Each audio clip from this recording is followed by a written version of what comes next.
Eh, Después vamos a ver un tema más de teoría, así todo rapidito. El viernes que viene no vamos a tener clase, así que por eso vamos a ver ahora, ¿no?, la parte práctica que nos quedaba, que no es mucho. Y nos queda, bueno, la semana que viene y después ya tenemos el receso de julio. Según el cronograma teníamos el segundo parcial la semana que viene. Yo diría, no sé qué les parece a ustedes, que lo dejemos para después de las vacaciones. El martes que viene, perdón, veríamos ya el último tema de teoría y un práctico que ahí nomás les puedo dejar para que hagan en el receso, muy simple. Y después del receso, hacemos el segundo parcial y una recuperación para los que todavía están necesitando recuperar, ¿no? No sé qué opinan, qué dicen.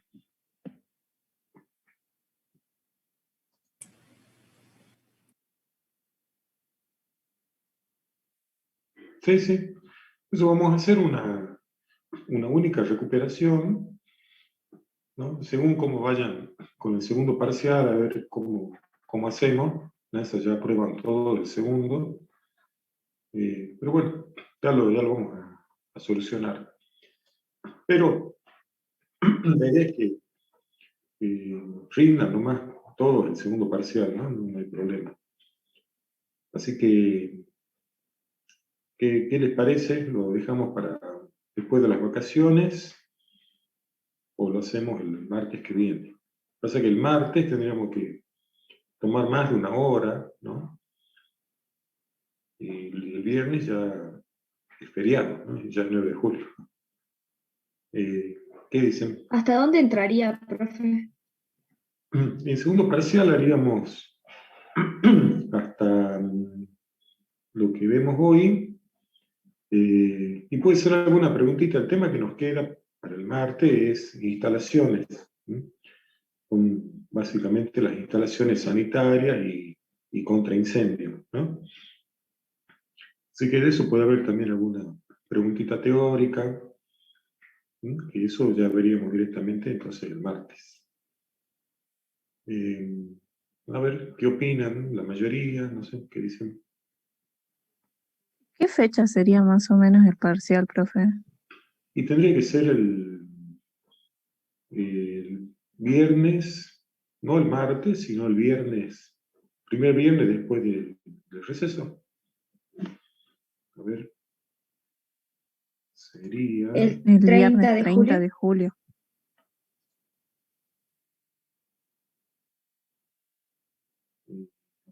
el 30. Ahí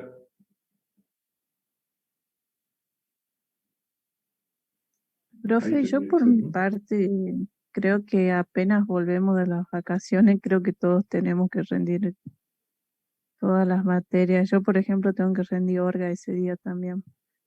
Sí, me imagino. Supuestamente ese día Lo, lo tenemos el podemos hacer oral. lo podemos hacer el martes que viene. El tema es que los parciales son cortos, ¿no? Pero eh, por ahí si necesitan tomarse las 2 horas, ¿no? Vean, porque tenían otra materia a las 14, ¿no? No sé si todos o la mayoría. Entonces lo hacemos el martes que viene, 6 preguntas teóricas hasta lo que vemos hoy, y de parte práctica, si hay algún problemita de dimensionado en hormigón y en estructuras metálicas, nada más. Lo hacemos el martes. Yo lo Sería a partir habilito, del tema 6 la parte teórica, digamos. claro, eh, yo lo habilito el martes, repito, este viernes yo no voy a poder tener clase. Entonces, bueno, lo habilitamos el martes de las 13 hasta las 15. ¿Mm? Así que, bueno, prevean eso, digamos, ¿no? Bueno, Profe, ¿puede hacemos así. repetir la parte práctica? La parte práctica, algún problemita de dimensionado de hormigón armado, como lo que hicimos. ¿Mm? Y puede ser también algún dimensionado de estructura metálica como el que vimos el viernes, ¿no? Madera, ahora van a ver prácticamente lo mismo, pero así que no vale la pena, digamos, ¿no? Bueno, listo, estamos de acuerdo, entonces para el martes.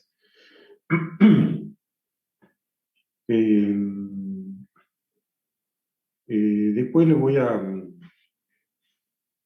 ver, después les pongo en la plataforma algún horario de consulta el lunes por las dudas. ¿Mm? Le ponemos un Zoom ahí el lunes y listo. ¿Parece? Estaría bueno, profe. Bueno, Aquí en el chat hay una pregunta. sí, espera, que ahora lo... Sí, ahora sí vamos a hacer el mismo día parte práctica y teórica. Unas preguntas teóricas y uno o dos problemitas cortitos de la parte práctica. ¿Sí? Y preguntas teóricas serán también así, 2, 3, 5. ¿No? Capaz que Profe, en una hora lo hacen todo, pero bueno. ¿usted Sí, va a subir después la resolución de los trabajos prácticos para ver si qué hicimos mal o bien? sí, la resolución o algún comentario, digamos, a los prácticos, bueno, ya vamos a ver. Bueno, gracias. Bueno, entonces, hoy vamos a ver eh, el problemita que quedó pendiente ahí de madera. Este archivito de la clase práctica, ya lo cambié, ya lo subí con el mismo nombre a la plataforma, lo habíamos visto hasta acá, ¿se acuerdan? Y en madera, bueno, tenemos una viga y una columna. La diferencia con madera es que se trabaja con tensiones admisibles. Incluso el reglamento nuevo también, ese aquí no hay esto de hacer combinaciones y mayoraciones de las cargas, ¿no? Como se hace en hormigón en general, digamos, ¿no? En acero, en hormigón. Y después el coeficiente de reducción de resistencia. En la madera, nosotros vamos a tomar estos valores que están acá. El reglamento tiene, ¿no? El reglamento de estructuras de madera del año 2016. Fíjense, digamos, relativamente nuevo, ¿no? Pensando que los primeros reglamentos aparecieron en el año 70, después en el año 80, los más nuevos en el 82, 84, y de ahí fueron renovándose hasta, digamos, los de hormigón últimos son 2005, el antisísmico último es 2013, el de acero es 2002, y entonces, bueno, en esa historia, ¿no? Digamos que como nuevo, siendo 2016 entonces nuevo, ya tenemos el reglamento de madera. Ahora vamos a trabajar con esto. Si uno va a los reglamentos, están todos disponibles, por supuesto, en internet, ¿no? En la página del CIRSOC, de INTI. Y ahí, bueno, lo único que cambia por ahí el nombre de las tensiones se llama tensión admisible, sino tensiones, digamos, por tipo de madera, y son maderas que se producen en el país, algunas,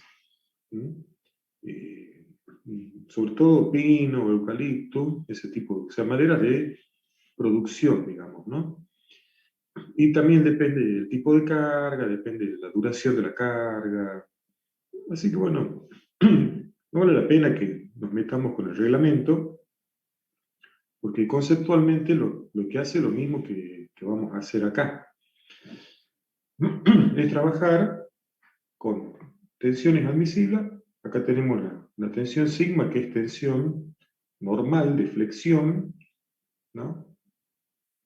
Admisible significa que dentro de esto ya están todo lo que sea reducción de resistencia, mayoración de cargas, todo el margen de seguridad, está todo junto en tomar una tensión que se puede aplicar para la sumatoria de las cargas.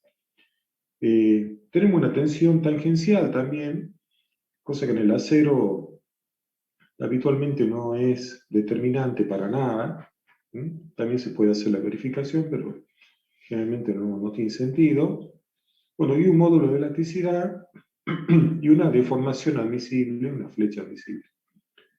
Después, como segundo problemita, vamos a hacer una columna con una carga, que acá está, pues, ni siquiera dice si la carga es permanente, sobrecarga, es lo mismo acá, ¿no? Tenemos una longitud, también una tensión admisible y módulo de elasticidad. ¿Sí? Bueno, yo acá les traje, copié de nuevo esto que está en el apuntecito, en el PDF de madera, donde acá está resumido cómo se hace con flexión. Es muy simple, es decir, la tensión máxima que actúa por flexión es el momento flector máximo dividido lo que se llama el módulo resistente. Y esta tensión máxima, por supuesto, no tiene que superar la tensión admisible. Entonces, si fuéramos a dimensionar, de acá, como dice esto, se despeja el módulo resistente necesario con el momento flector máximo dividido la tensión admisible. Por supuesto que acá la misma historia, ¿no? ¿Cómo calculo el momento si no tengo las dimensiones, no tengo el peso propio? Bueno, como dijimos en acero. Y en madera, la madera es muy eficiente desde ese punto de vista. O sea, hay muchas maderas que tienen un peso relativamente bajo comparado con la carga que pueden soportar, así que uno podría primero no tener en cuenta el peso propio, obtener de ahí el módulo resistente, con esto las dimensiones. La madera se trabaja en sección rectangular o circular, digamos, no, más de eso no hay. O con secciones rectangulares se puede armar secciones más grandes, digamos, ¿no? Pero van a seguir siendo rectangulares. Así que bueno, uno de ahí podría adoptar una sección y ahí conocer el peso propio y volver a verificar. Y acá, bueno, después la flecha, que era la misma que habíamos visto en acero. Entonces ustedes ven, las fórmulas son las mismas del acero, ¿sí? Porque son las fórmulas de materiales en comportamiento elástico. Lo que va a pasar es que el módulo de elasticidad, por ejemplo, del acero, expresado en kilos sobre centímetros cuadrados, vale 2.1 por 10 a la 6, o sea, 2.100.000. Y la madera, fíjense, 135.000, 100.000, 70.000. Es, digamos, ni siquiera un 10%, digamos, de la rigidez del acero. Lo mismo, la tensión de fluencia del acero es 2.400, y con todas las reducciones, mayoraciones de carga, es como tomar 1.600, una cosa así, y la madera anda por 100. Eso no, o sea, en resistencia y rigidez, digamos, un 10%. Pero así también es muy livianita. Bueno, entonces, repasando. Esto sería para dimensionar, ¿no? Pero acá el enunciado dice verificar. Entonces, para hacerlo más fácil el problema, vamos a suponer que adoptamos una sección de 4 pulgadas por 10 pulgadas y verificamos nada más. O sea, verificamos si la tensión máxima es menor que la admisible, menor o igual, y si la flecha máxima, la flecha, es menor o igual que la admisible, y eso es todo. Así que bien cortito, digamos, el asunto.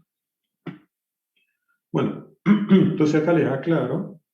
Entonces la carga total es directamente la suma de esta carga que debe ser una sobrecarga, una carga permanente, no sé, esta es la carga que ponemos encima esta viga, más el peso propio que lo podemos calcular, ¿no? Porque ya tenemos las dimensiones, y acá yo pongo que adoptemos un peso específico de 800 kilómetros cúbicos, sin tener más datos que un aproximado, tomemos esto.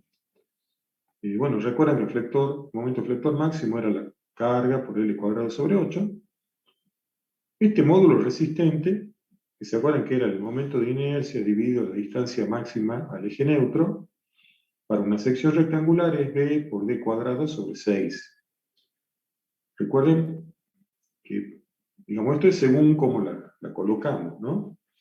¿Bien? O sea, D, la medida D es la perpendicular, digamos, al eje neutro. Entonces, bueno, si yo tengo una viga de 4 pulgadas, que son 10 centímetros, por 10 pulgadas, que son 25 centímetros, bueno, a mí me conviene que D sea 25 centímetros, no 10, ¿no es cierto? Entonces, en esta fórmula, ¿cuál voy a elegir que sea 10 y cuál voy a elegir que sea 25? Y me conviene que el que está al cuadrado sea 25, y el otro 10, no al revés. ¿Por qué? Porque con eso logro mejorar por el máximo módulo resistente, y mientras más grande el módulo resistente, menor la tensión para un mismo momento. Entonces, lógicamente, mientras más grande este módulo, más seguro o más posibilidades tengo de cumplir que la tensión máxima sea menor o igual que la admisible. Entonces, bueno, a B le vamos a llamar a la base, o sea, las 4 pulgadas, y D le vamos a llamar a la altura total, que sería las 10 pulgadas. Así que bueno, teniendo el momento máximo y teniendo el módulo resistente, simplemente dividimos y vamos a ver si cumple con C menor o igual que la tensión admisible. Eso es todo lo que nos están preguntando. Si está bien ese tamaño o no. Si es suficiente, digamos. Ni siquiera nos están preguntando si se podría achicar, o si hay que agrandar, nada. Simplemente verificar esto. ¿Por qué lo puse así el problema? Y bueno, porque si no me verificara, digamos, ¿qué tengo que hacer? Y aumentar el módulo resistente. Aumento el tamaño o pongo otra madera. Digamos, otra madera para tener una tensión admisible más grande, ¿no? Y si no, bueno, pongo un módulo más grande, me podrá aumentar un poquito el peso, pero repito, un poco que yo agrande la madera va a aumentar mucho el módulo resistente y no tanto el momento flector, así que lo podría hacer. Y si me da una tensión muy bajita, bueno, uno podría decir, bueno, esta madera estoy gastando mucho, digamos, puedo achicar el módulo resistente y en vez de 4 por 10 pulgadas pongo 4 por 8, no sé, 3 por 8. ¿Sí? Así que es muy simple. Bueno, el corte, acá no está, acá habla solamente de flexión, pero bueno, el corte también, ¿no? La tensión máxima de corte no tiene que superar la tensión admisible al corte, que es esta que tenemos acá. ¿Cómo se calcula esa tensión máxima? Esta es la tensión de corte por flexión, va a ser 3 medios del corte dividido el área. ¿Sí? Y el corte máximo, bueno, sabemos, la viga simplemente apoyada, carga distribuida, por simetría, las dos reacciones van a ser iguales, o sea, el total de la carga, Q por L dividido 2. Así que, con este valor aquí, calculamos la tensión tangencial máxima, y vemos si da menor o igual que esta admisible. Y finalmente nos queda la tercera verificación, que es que la flecha sea menor a L sobre 200, bueno, acá tengo L, con lo cual ya calculo esto, acá tengo el módulo de elasticidad de la madera, y simplemente la flecha o deformación máxima era la misma que vimos en acero, 5 sobre 384, la carga por L a la cuarta sobre E por I. Repito, acero, madera, todo igual. ¿Por qué? Porque son materiales que están dentro del comportamiento elástico proporcional, salvo que Si yo acá pongo el módulo de elasticidad del acero, la flecha me va a dar muchísimo menor que poniendo el módulo de elasticidad que tiene la madera, digamos, nada más. Pero puede ser madera, acero, aluminio, cualquier cosa, mientras estemos en comportamiento elástico, lo único que cambia son las propiedades del material. Módulo de elasticidad, tensión de rotura o admisible, depende de qué tengamos, a flexión, a corte y nada más. Pero la fórmula de la teoría de la elasticidad, por supuesto, siempre vale. Bueno, ¿alguna pregunta hasta acá? Es fácil, ¿no? Hasta ahora ninguno, profe. Bueno, el inciso 2, tenemos una columna, acá tenemos una carga, una longitud, si está articulada en ambos extremos, ¿no? Entonces la longitud de pandeo es directamente la misma longitud de la columna. ¿Se acuerdan que dijimos que estaba empotrada libre? La longitud de pandeo ya era el doble, ¿no?, que la longitud de la columna. Si esta de alguna manera está restringido su movimiento lateral arriba y abajo, supongamos que no llega a ser un empotramiento, entonces la longitud de pandeo es exactamente esos 2,8 metros, ¿no? Y acá, bueno, tenemos un módulo de elasticidad y también tenemos una tensión admisible.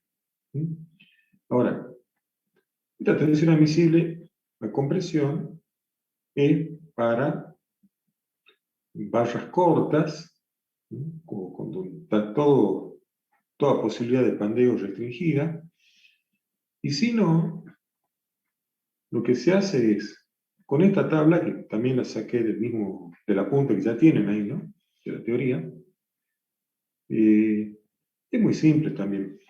Lo que se hace es calcular este valorcito omega, que es lo que se llama un coeficiente de pandeo. ¿De qué depende el coeficiente? Bueno, por supuesto hay 3 columnas, ¿no?, según el tipo de madera. Esta columna no nos interesa, y lo que hacemos es, en función de la esbeltez, seguro que habíamos hablado de la esbeltez, que es la relación entre lo mismo que habíamos hecho en acero, ¿se acuerdan?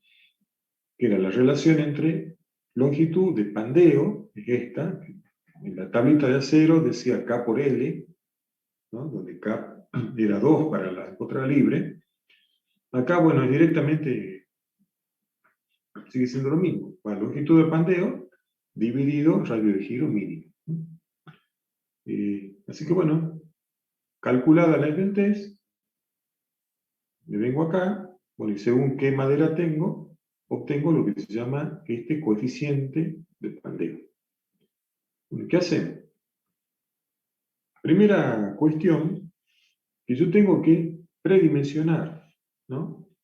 Porque fíjense, la verificación que hay que hacer es que la fuerza de compresión dividido el área, ¿qué sería la fuerza de compresión dividido el área?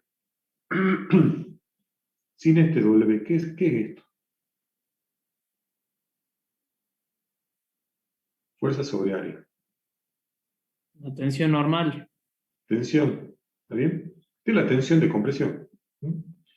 Entonces, si yo no lo veo al W este, ¿no?, entonces acá simplemente que estoy haciendo lo mismo. La tensión menor o igual que la tensión admisible. ¿Está? Entonces, ¿qué es lo que se hace? El tener en cuenta este coeficiente, esto, yo si quieren, lo podríamos pasar dividiendo. El coeficiente de pandeo, fíjense, bueno, que empieza en 1, bueno, con un valor de esbeltez 0, o sea, digamos, con una longitud 0, digamos, ¿no? Pero bueno, o sea que el valor 1 en realidad no lo vamos a usar. Podemos decir que cuando la longitud es tendiendo a 0, muy cortita, bueno, no hay pandeo, el coeficiente vale 1.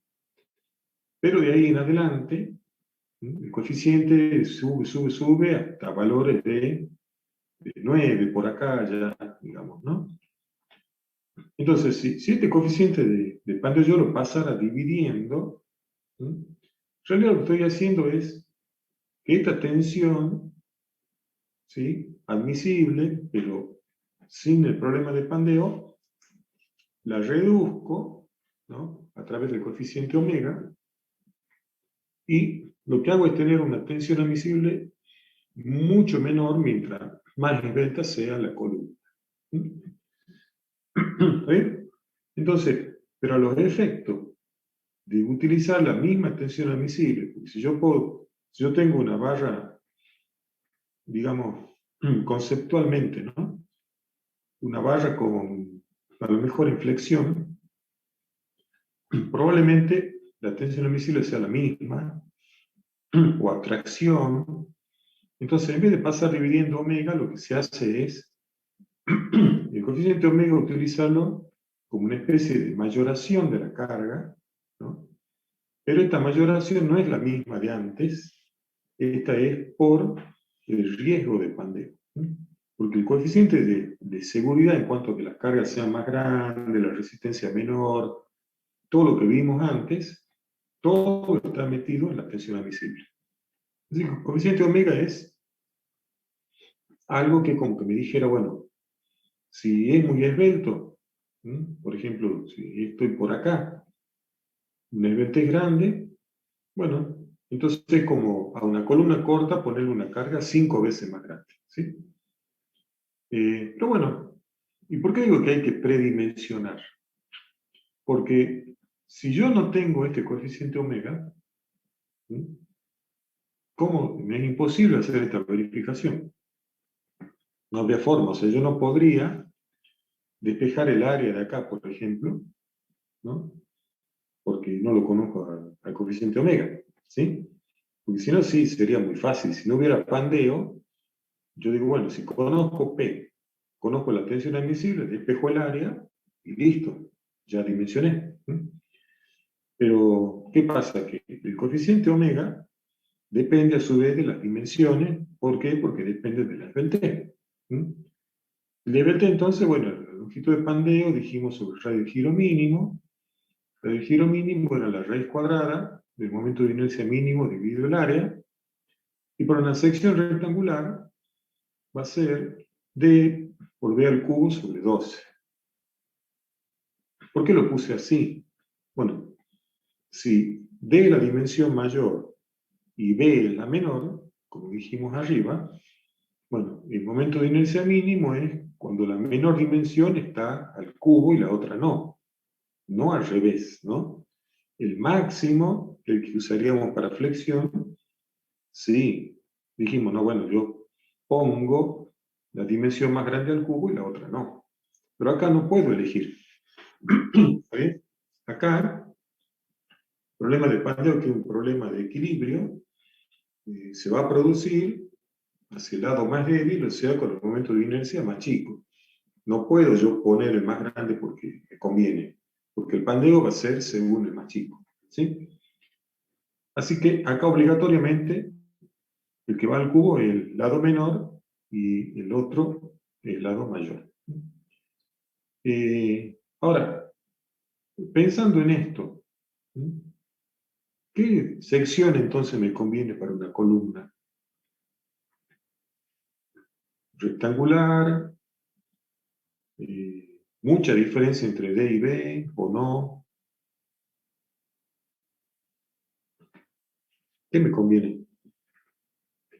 En flexión, dijimos, ¿no? Mientras más alto sea D y no tanto B, más me conviene, ¿no?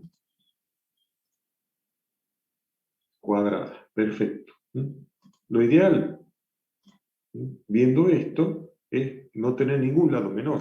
Entonces, pongo una cuadrada, con lo cual acá me va a quedar el lado elevado a la cuarta sobre 12, acá me va a quedar el mismo lado elevado al cuadrado, ¿sí?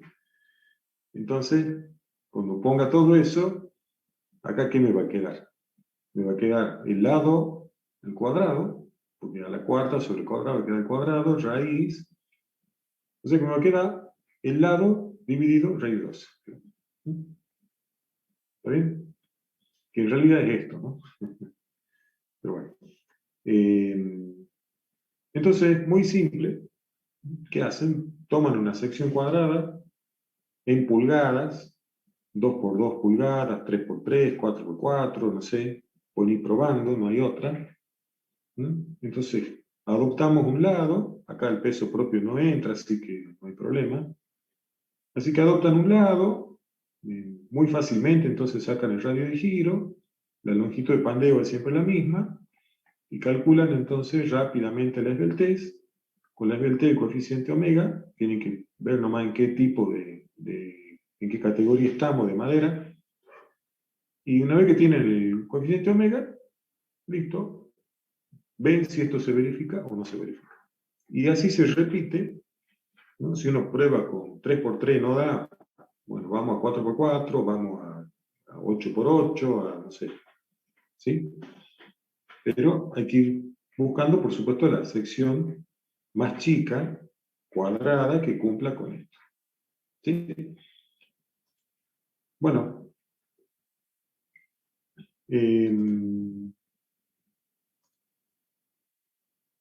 ¿alguna duda?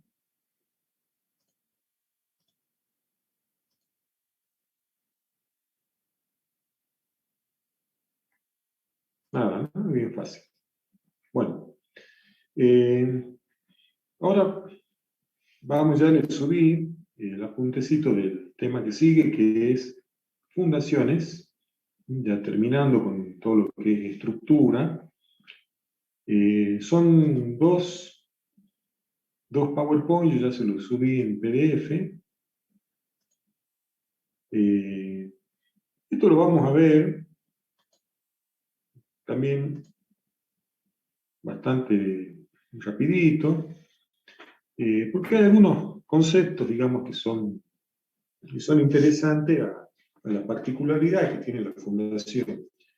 Las fundaciones normalmente son de hormigón armado, por una cuestión de costo, ¿no? Más barata, y de durabilidad. O sea, el hormigón armado, ¿se acuerdan qué dijimos que era el hormigón? Era en definitiva una piedra artificial, ¿no es cierto?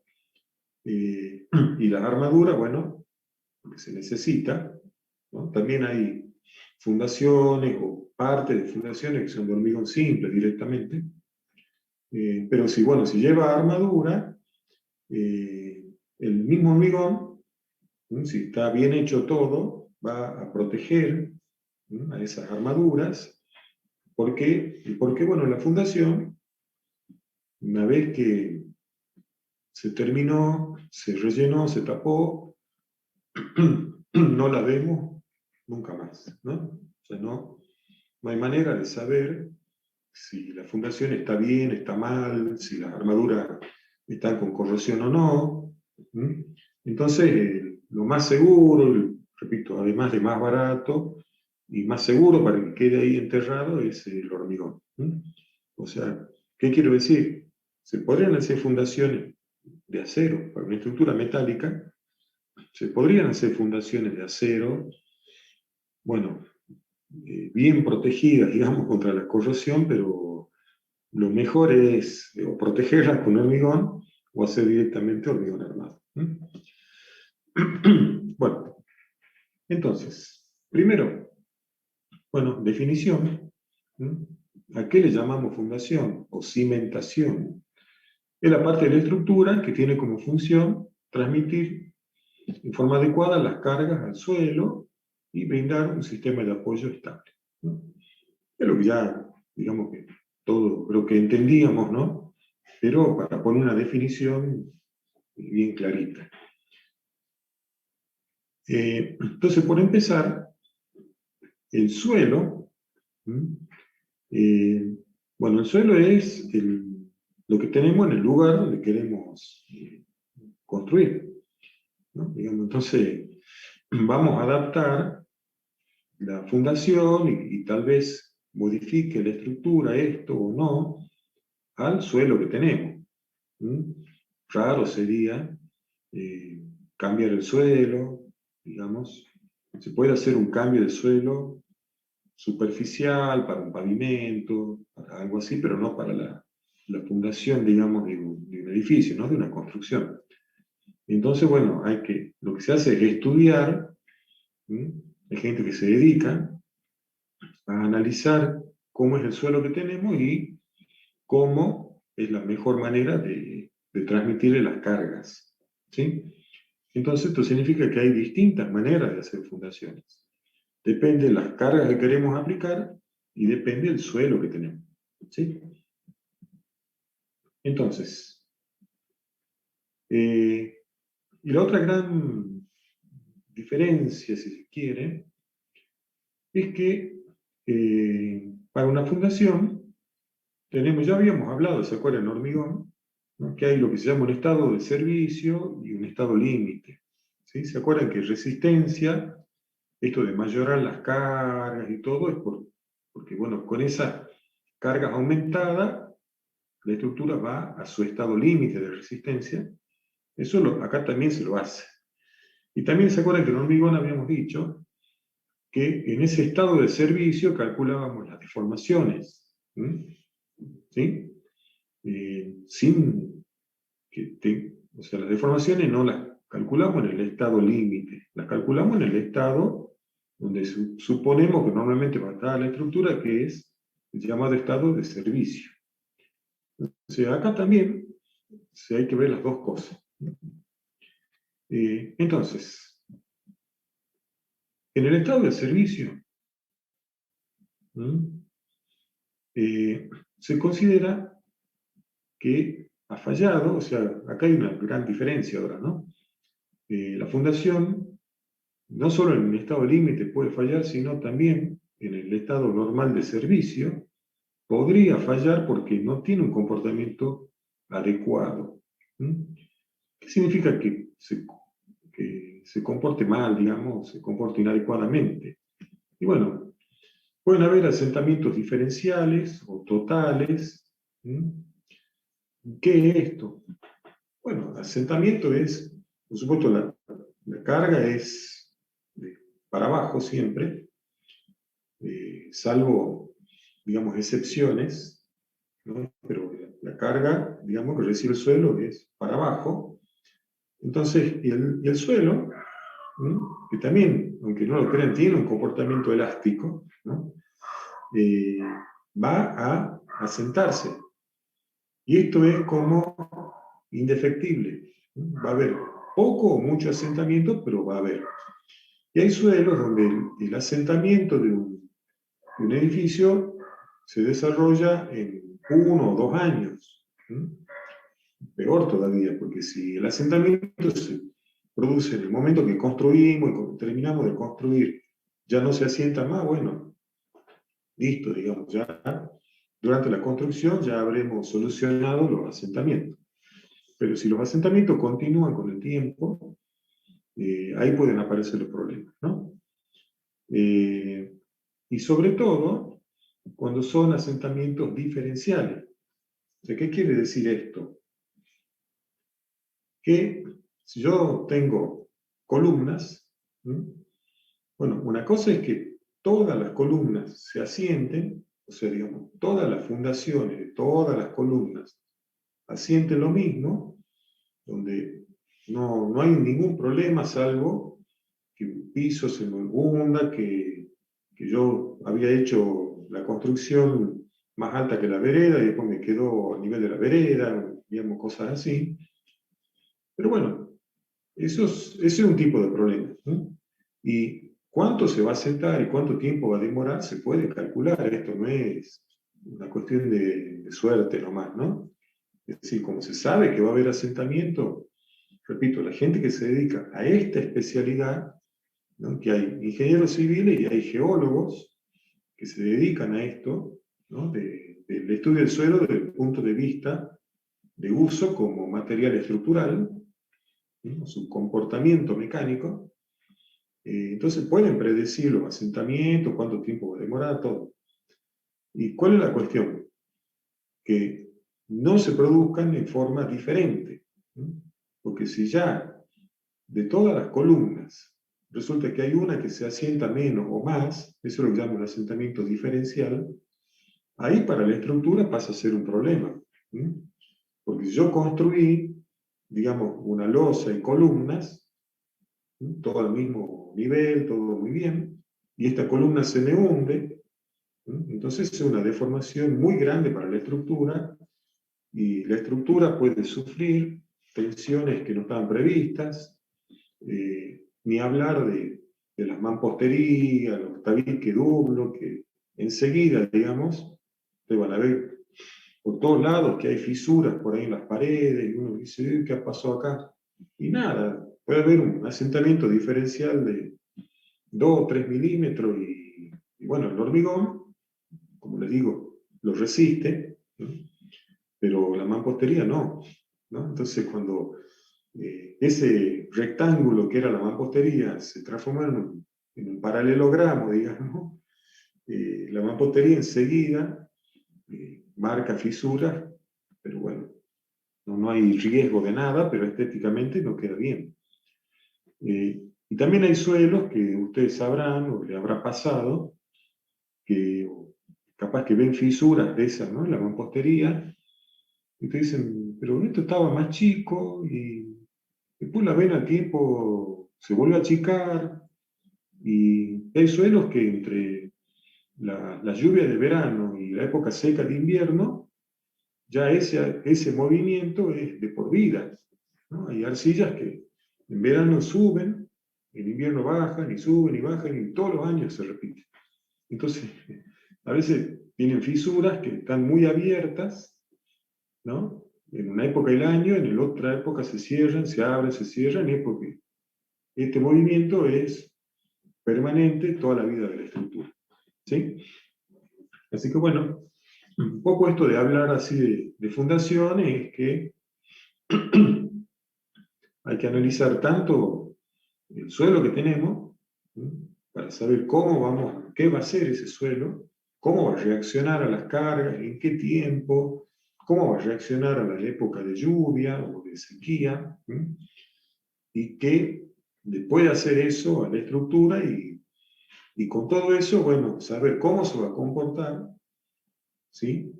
En lo que es la carga normal y el uso normal, ¿sí?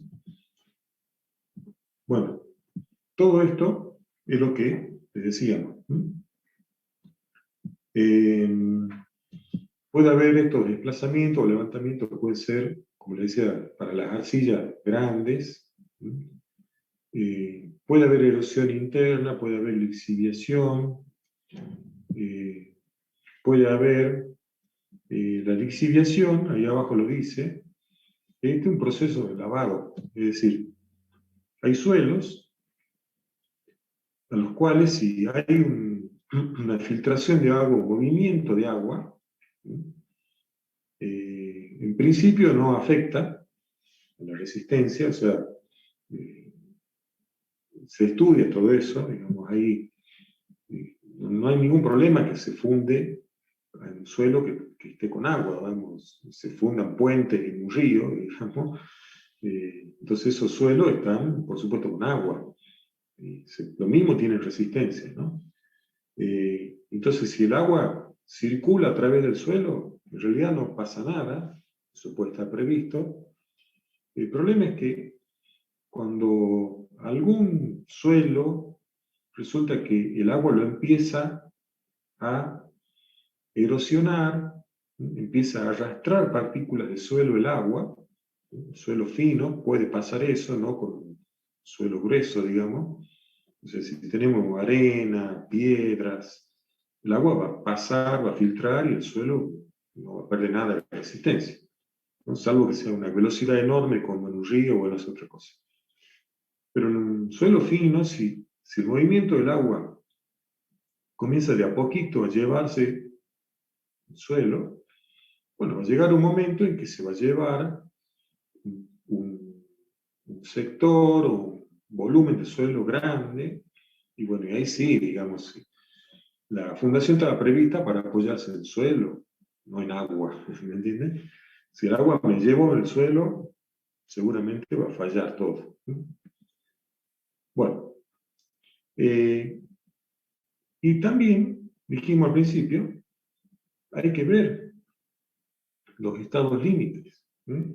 Y acá sí, los estados límites se van a analizar con, por supuesto, las cargas mayoradas y todo, ¿no? Bueno, ¿cómo son estos estados límites ahora? Bueno, un estado límite es que falle el suelo. ¿Sí? Estamos diciendo, el suelo tiene una resistencia, una capacidad portante, una capacidad de recibir carga, que tiene un límite. Así que bueno, si la carga sobrepasa, o si la capacidad del suelo era menos, o cualquier cosa, bueno, si llegamos a ese estado límite, entonces una fundación puede fallar porque no en el estado de servicio, sino en el estado límite, el suelo no llega a tener la resistencia que se necesita. También puede haber una falla por desequilibrio, digamos, del terreno. También el suelo me modifica mucho el tema de la onda sísmica. Los suelos como que tienen un periodo, o sea, tienen una manera de moverse, ¿no? Cuando hay un sismo, y ese movimiento propio, digamos, que va a depender del suelo en realidad, hay que tener cuidado que no sea el mismo movimiento propio o natural de la estructura. Porque si pasa eso, entran en resonancia. ¿Y se acuerdan qué era la resonancia, este fenómeno de resonancia? Sí, profe. ¿Qué era? ¿De quién me explica así con un ejemplito? Era Era cuando cuando el movimiento oscilatorio forzado, digamos, se coincidían las frecuencias naturales de los dos objetos, del que genera la fuerza y el que es movido por el otro, y se empieza Sí. a aumentar la amplitud de la onda hasta que, bueno, idealmente no pasaría nada, pero en la vida real, cuando empieza a aumentar la amplitud, se empieza a vencer la resistencia de alguno de los objetos y se termina rompiendo, digamos. Exactamente. Es como cuando yo empiezo a empujar una hamaca, ¿no? Yo con una fuerza chiquitita, pero si la hago con la misma frecuencia, la hamaca cada vez se va más lejos, ¿no es cierto? Entonces si yo le aplico la misma frecuencia con la que va y viene la hamaca, la voy acelerando. Y ejemplos de eso hay. Digamos, pasó aparentemente en el sismo ese tremendo de México, justo un año antes del Mundial, en el 85, pasó, digamos, que ciertas zonas de la Ciudad de México, los edificios de alrededor de 10 pisos, fallaron, ¿no? Y edificios más altos no. Dice, ¿cómo? Mientras más alto, más propenso, digamos, a la falla. No, porque fue un sismo de larga duración y justo esa altura más o menos de edificio entraron en resonancia y contra eso no hay no hay estructura que pueda soportar eso, ¿no? Esa resonancia. Así que bueno, esa es otra de las cosas. Otra, ¿no? Que puede pasar ante un sismo es la liquefacción, o sea, que se vuelve líquido el suelo. Hay suelos que, como digo, en presencia de agua, los suelos tienen resistencia, menor o no, pero tienen, no pasa nada. O sea, el agua está entre las partículas del suelo, pero de partícula a partícula uno puede transmitir carga. Si no, imagínense, sería imposible, porque mayor o menor profundidad normalmente se encuentra agua, digamos, ¿no? Acá en la ciudad no, digamos, ya las napas están muy profundas, pero hay tantos lugares donde agua, como digo, el ejemplo más clásico es el de fundar sobre un río o a la orilla de un río, ¿no? Bueno, pero ¿qué pasa? Que algunos suelos, con cierto movimiento sísmico, ya esa sacudir, esa vibración hace que se transforme como un líquido, ¿no? Prácticamente cae su resistencia a 0. Así que bueno, si hay suelos de ese tipo, bueno, lo que hay que hacer es buscar una fundación que no dependa de la resistencia de ese suelo. O sea, no lo vamos a cambiar al suelo, pero habrá que ir a buscar más profundo, bueno, algo habrá que hacer, ¿no? O hay que ver por qué hay agua, ¿no? Porque, digamos, tal vez se puede evitar que haya agua, ¿no? O si se produce alguna falla, a lo mejor es porque no estaba previsto que haya agua, ¿no? Se rompió una cañería y suelo de este tipo y encima vino un terremoto y bueno, puede pasar ese tipo de cosas. Bueno, y por último dice la falla de la cimentación como tal. Porque ahora venimos hablando del suelo, pero la misma estructura de hormigón que hace de cimentación, bueno, también puede fallar, digamos, ¿no? Así que acá hay que ver la resistencia del suelo y la resistencia del elemento en sí de fundación. Acá ven un ejemplo de licuefacción. Ustedes ven como estos edificios se ve que muy bien construidos, tan bien construidos que cuando se le licuó el suelo, se han caído enteros, digamos, ¿no? Quedaron sin apoyo, o se inclinaron, o prácticamente se han ido al suelo, y sin casi daño, ¿no? En la estructura, pero bueno, al no tener apoyo, se cae. Tengo que pasar al revés, ¿no?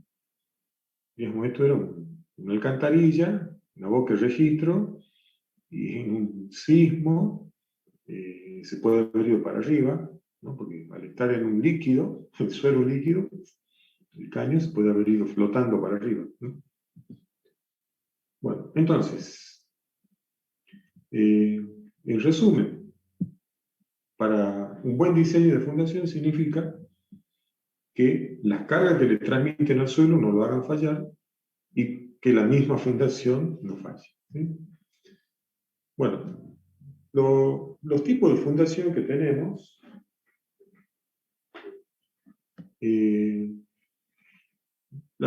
como gran división, digamos, son las superficiales o poco profundas o directas o las profundas. Y hay un montón de tipos, o sea, la más común, la más económica es la zapata, donde es simplemente un tronco de pirámide, es decir, yo vengo con una columna metálica de hormigón, ¿no? Y cuando le voy a transmitir la carga a un material que siempre es menos resistente, el suelo resiste menos que el hormigón, que el acero, que la madera, que todo, ¿no? Entonces, la solución es la misma carga transmitirla en una superficie más grande, ¿no? Ya sea carga centrada, flexión, lo que hacemos es aplicarla en una superficie de suelo suficientemente grande.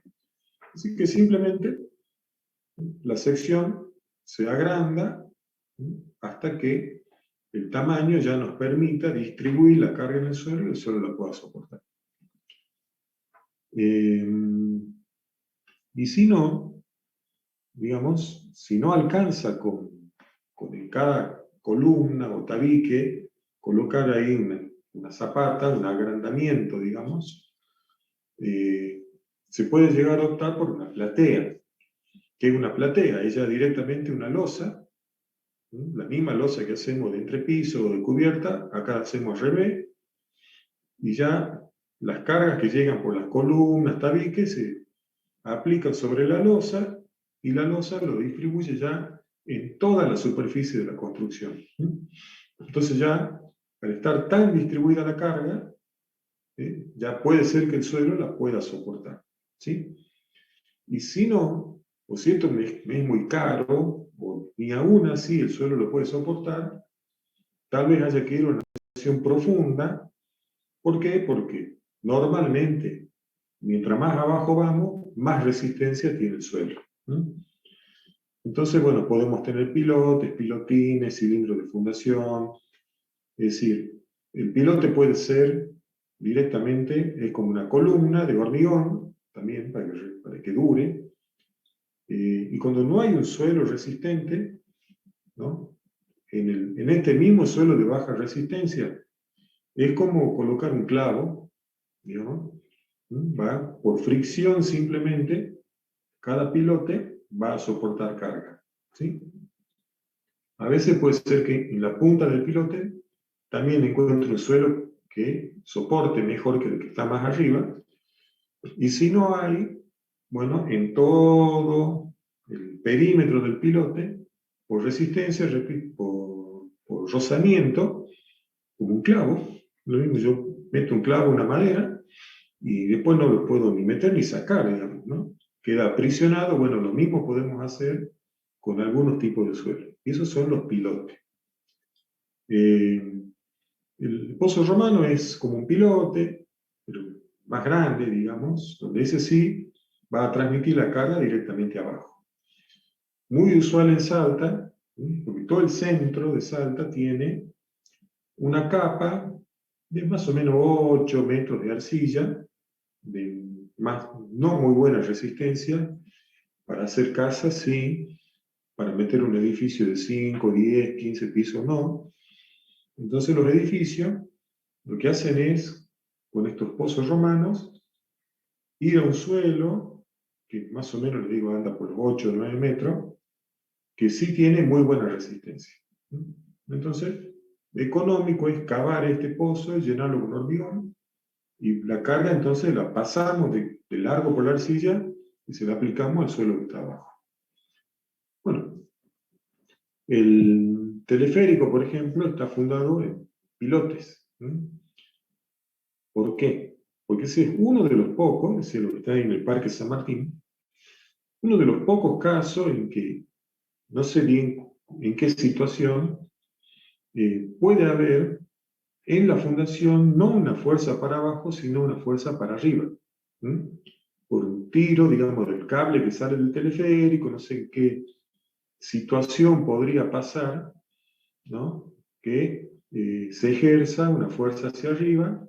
Entonces ahí sí, lo único que me sirve es un pilote, ¿sí? Un clavo, digamos, ¿no? Porque todas las otras fundaciones transmiten carga empujando el suelo, ¿no? Pero si yo levanto una zapata, una platea, no se levanta, se va, digamos, no está pegada al suelo. Entonces, bueno, cuando hay fuerzas transversales, una componente posible para arriba, hay que usar, digamos, pilote de fricción, o si no me sirve tampoco, como hacen por ahí los puentes colgantes, ustedes han visto esos tremendos puentes colgantes donde uno ve entre columnas que cuelga el cable, pues se llama puente colgante, pero después está sostenido, ese cable está sostenido, los extremos afuera del río, digamos, ¿no? Y si no, no hay un suelo con un rozamiento bueno, ¿no? Como yo quiero meter un clavo en una madera muy débil, después se me va a salir. Puede haber otro tipo de soluciones, o directamente se hace una fundación de hormigón tan voluminosa para que con su propio peso me pueda soportar, digamos, la carga para arriba. Esas soluciones hay para todos, ¿no? Hay que buscar la más adecuada. Bueno, esto es lo que le decía, lo más fácil, lo más simple de todo. Una platea. Digamos, si yo la pretendiera fundar con zapatas, y las zapatas me quedan ya prácticamente una al lado de la otra, uno hago una sola, y listo.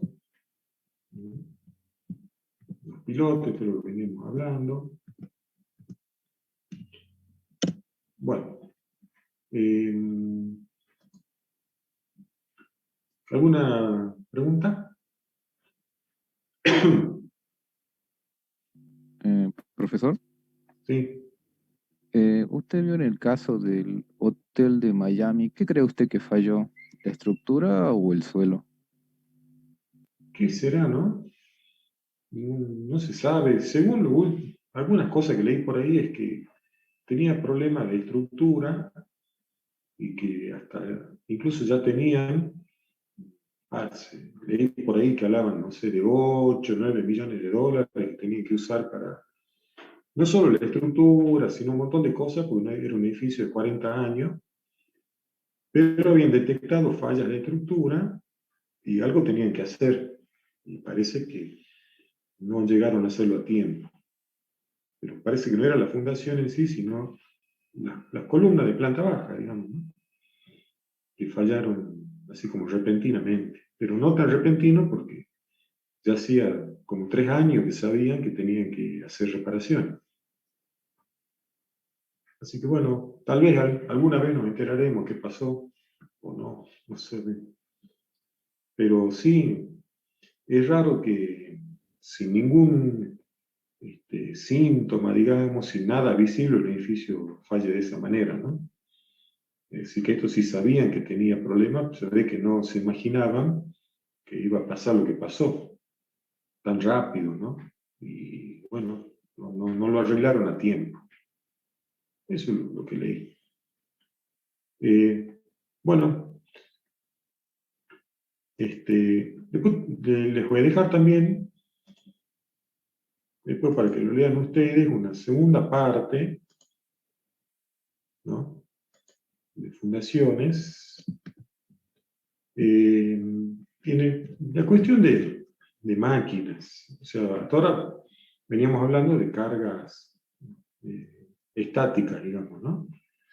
Cuando se va a fundar una máquina, está como lo fundamental es lo que ya habíamos dicho, que no tenga la frecuencia de vibración de la máquina, si es que la máquina vibra, o tiene una carga variable como una prensa, o vibra, o lo que fuera, esa frecuencia de variación de carga, que no vaya a ser la misma que la frecuencia natural, y como dice ahí, el conjunto fundación terreno, ¿no? No es solo la base, sino que todo esto es todo una especialidad que hay poca gente en el país que está especializada y con experiencia y capacitada para hacer fundaciones de máquinas importantes, ¿no? Por supuesto.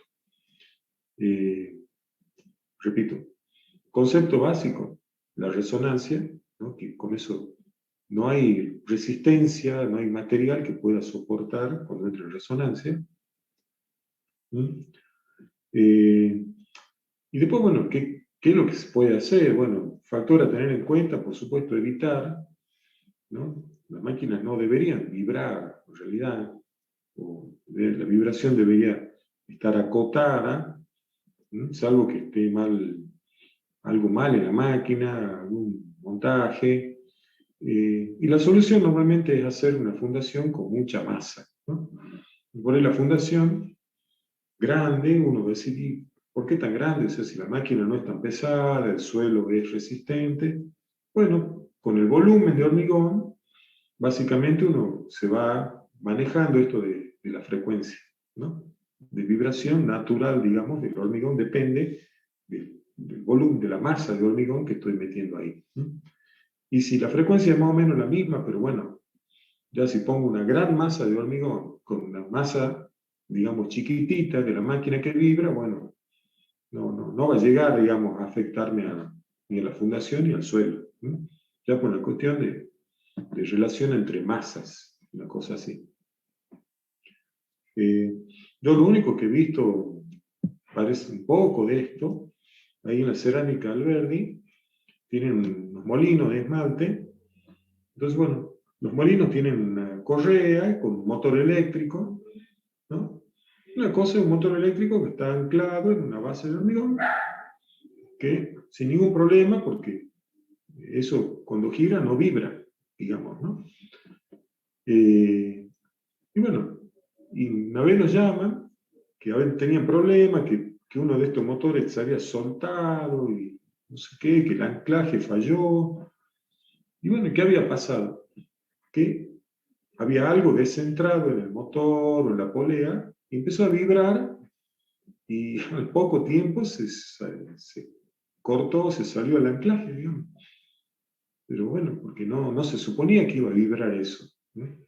Así que la solución era cambiar el motor o lo que estaba ahí gastado, excéntrico, no me acuerdo, para que deje de vibrar y después volver a hacer un anclaje común y corriente, digamos. Pero bueno, si realmente se sabe que va a vibrar, lo ideal, no transmitir la vibración al hormigón ni a nada. O sea, montar eso que sea vibratorio, repito que es raro, ¿no? Porque la máquina se trata que estén equilibradas, ¿no? Pero si indefectiblemente tiene que vibrar, seguramente la misma máquina va a tener aisladores, ¿no? De resorte, de algún material, de goma, de neopreno, algo, que haga que la vibración no pase directo, porque, como le digo, un anclaje de hormigón que vibra se va a salir. No están hechos para eso.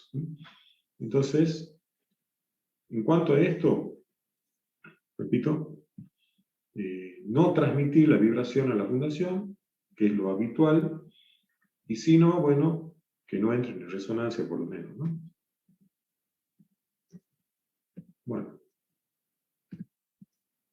Bueno, así que bueno, esto no lo vamos a ver para que tengan una idea, digamos.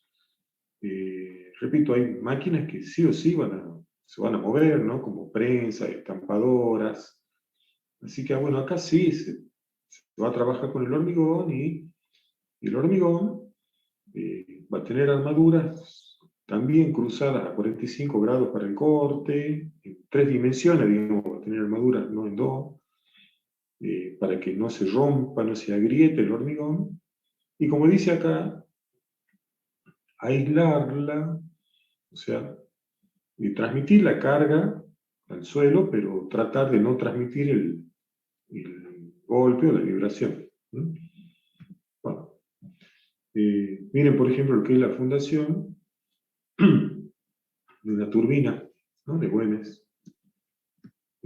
Fíjense, bueno, ahí están preparando, digamos, y una vez que está llena, vemos que todo esto termina siendo un gran macizo de hormigón. Ahí está terminado. Aquí tienen otros ejemplos.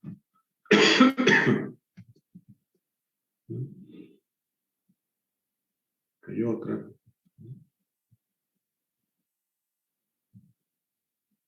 Y esto es una zapatita, ya común y corriente. Ese cono de hormigón se arma, hacia abajo tiene una armadura de flexión. Así que esto simplemente se coloca en la excavación y bueno, con el hormigón se le da esta forma.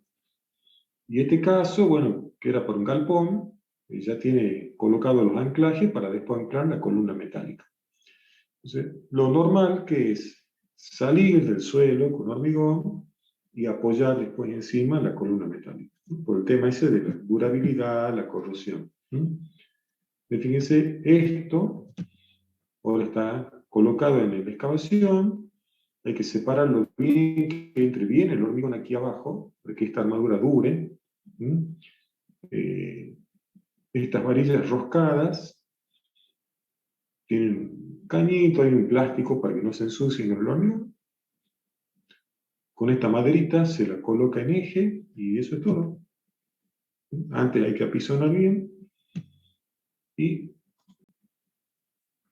terminamos acá con este rápido pantallazo, ¿no? Para tener, por eso, ¿se acuerdan que les conté que nosotros en civil tenemos una materia de geotecnia, que es la parte de estudio del suelo, ¿no? En realidad tenemos dos, una como muy general, y la 1 y la 2 es para ver todo esto respecto al suelo, y otra materia que es fundaciones, para completar, en base a todo lo que se aprende sobre el comportamiento del suelo, cómo hacer todo este tipo de fundaciones. Así que tenemos entonces 2 geotecnias, una de fundaciones, tenemos 3 materias para ver lo que acabamos de ver en media hora. Así que bueno, esa es la idea, ¿no? Que sepan poquito nomás de qué estamos hablando, pero si no hay que estudiar 3 materias enteras para empezar a aprender esto, que repito, es toda una especialidad, ¿no? Para aprender lo mínimo, mínimo, necesitamos 3 materias. Y para ser especialista, años y años. Bueno, ¿no sé alguna pregunta? Profesor, Sí. En el caso de vehículos grandes y pesados, digamos, ¿también afectan a las fundaciones el paso de vehículos pesados cerca del... Sí, mira, cuando uno habla de vehículos pesados, en realidad no son cargas muy importantes. Mucho más importante es un edificio de departamento, una cosa así, ya es más importante. Lo que tiene en la cuestión de los vehículos, porque aquí hablamos ya no solo de fundaciones, sino de pavimento, de las calles, ¿no? Esto tiene que ver con que son cargas justamente repetitivas, carga dinámica. Ustedes si ven una calle nueva, pasa un camión y perfectamente. Una calle no muy bien hecha, una vereda, se sube un camión, no soporta. Ahora, si el camión o el colectivo empieza a pasar una vez por hora, 2 veces por hora, 50 veces por hora, todo el día, 10 años, entonces, si la calle no está, el hormigón no estaba pensado para eso, esa repetición de carga va a hacer que falle. Así que no es tanto el peso, ¿no? Por supuesto que sí, pero es muy distinto a que uno calcule lo que sea, ¿no? Una playa de estacionamiento, una losa, digamos, para estacionamiento, un pavimento sobre suelo para vehículo. Una cosa que uno lo calcule para el peso, que bueno, uno se va a dar cuenta porque no es una carga grande en realidad, ¿no? Un auto, por ejemplo, no es una carga importante, ¿no? Y un camión sí, pero no tanto tampoco. Lo único que, ¿cuál es el problema del camión? Cuando pisa en el borde de la losa, ¿no? Un camión parado en el centro de una losa, normalmente hecha sobre el suelo normal, no hay manera de que haga fallar un pavimento, aunque tenga apenas 15 centímetros, digamos, ¿no? De hormigón simple. El problema es cuando esa carga se desplaza al borde, donde es débil ya el hormigón, ya, donde el suelo ya no recibe la carga distribuida en todo, sino que, digamos, la punta de la losa ya recibe la rueda y ya se apoya en el suelo y el hormigón empieza a fallar por arriba, como voladizo. Entonces, el problema es cuando los bordes de las losas de pavimento no están bien vinculados a las otras, entonces ahí seguro que va a fallar, segurísimo. Y después, que puede no fallar con un camión, con 2, con 3, con 10, pero cuando pasen 200.000 veces un camión, 500.000 veces un camión, bueno, para eso está todo estudiado, ¿no? Cuando se diseña un pavimento bien diseñado, bueno, si uno sabe la carga por eje, ¿no? de los vehículos que van a pasar, y cuántas veces van a pasar, porque ahí uno puede decir, bueno, yo te lo hago para que dure 10 años, me es más barato, o si quiero que me dure 50 años, me va a costar mucho más caro. Y así de simple, ¿no? A veces se hacen pavimentos para que duren 5 años. El asunto es que quién se acuerda que a los 5 años hay que volverlo a hacer, y quedan ahí ya eternamente. Pero bueno, eso, ¿no? En los vehículos no es el peso, sino que cuántas veces se va a mover y cuántas veces va a estar y el peso y no va a estar, va a estar, no va a estar. Porque si estuviera quieto, ¿Vibración y no una pasa resonancia? nada. ¿Cómo? Profe, ¿sería como una vibración o resonancia, así? No, El no, paso no de es los vehículos. resonancia, sino que hay dos maneras que falle, ¿no? Uno es que falle el soporte, ¿no? Que eso es típico verlo acá en muchas partes. Ustedes van a ver cuando hay una pérdida de agua bajo la calle, ¿no? Repito, y además pasa, lo que sea el colectivo de saeta o el camión de recolección de residuos, como es todo arcilla acá en la ciudad, y si no se ha hecho una buena capa de material granular, entonces, repito, están las losas de hormigón, la junta, entonces cuando pasa un vehículo, ¿sí? Este pequeño movimiento que lo va a hacer, ¿no? Porque sobre arcilla lo va a hacer, digamos. Usted ve que si hay agua, cuando baja, ustedes van a ver que por la junta sale agua sucia, ¿no? Y es lo que decía recién, es como la lixiviación. Si ustedes ven que en una junta de una calle, porque hay un caño roto, y pasan los vehículos, empieza a ensuciarse el pavimento, ¿sí? Con cada vez que pasa un vehículo, entonces ese poquito suelo que se fue con el agua, ya no vuelve a entrar. Entonces, pasa el tiempo y se va haciendo un hueco y se termina rompiendo todo, ¿no? Lo habrán visto un montón de veces, ¿o no? Entonces, no es resonancia, sino que si yo tengo esa arcilla con un caño roto, vengo, le paro un camión, bueno, seguramente se va a hundir y ahí va a quedar. Sanito va a quedar.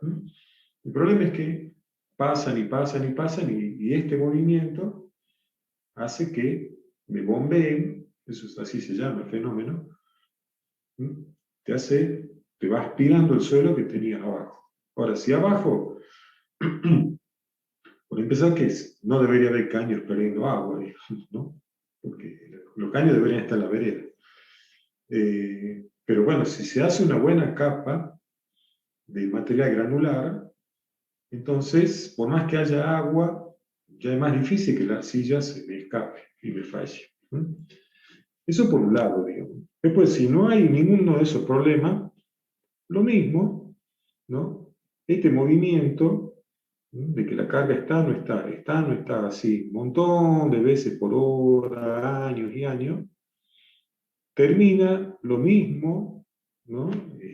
Hundiendo, digamos, no es como que el suelo que está abajo, por más que se haya compactado bien, todo, capaz que le entra un poquito de agua de lluvia, o por el solo hecho de que va pasando el tiempo, repito, yo capaz que lo compacté muy bien, hice todo muy bien, pero después yo años y años como que me lo sigo golpeando, y se va a ir hundiendo, digamos, ¿no?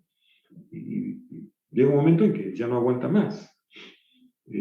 Ahora, si uno, repito, dice, no, yo esto quiero que dure 50 años, que dure sin límite y para la carga que es, bueno, ahí sí, capaz que saco un metro y medio de suelo, pongo un suelo que me va a distribuir esa carga mejor, que no va a sufrir con este movimiento, incluso hago capas de suelo compactado, capas de suelo cal, suelo cemento, hormigón, y se puede hacer bien las cosas, ¿no? Es cuestión digamos, decidir qué es lo que se va a hacer y tener el dinero para hacerlo.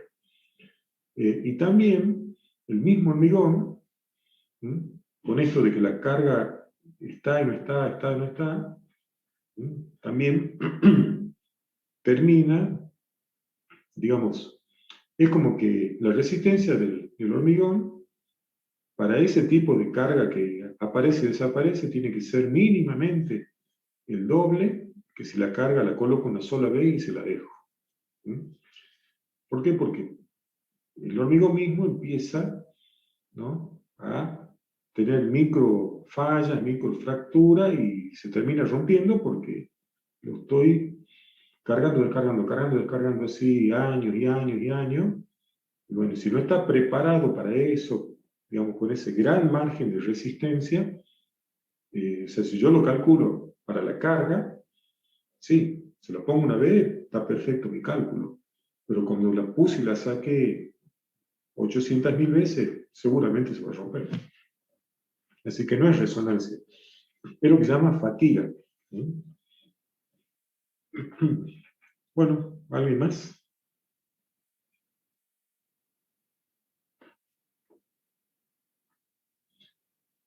Bueno, entonces, el martes hacemos el segundo parcial, a esta hora, y durante el lunes ya les pongo con tiempo algún horario de consulta, ¿m? Para el parcial.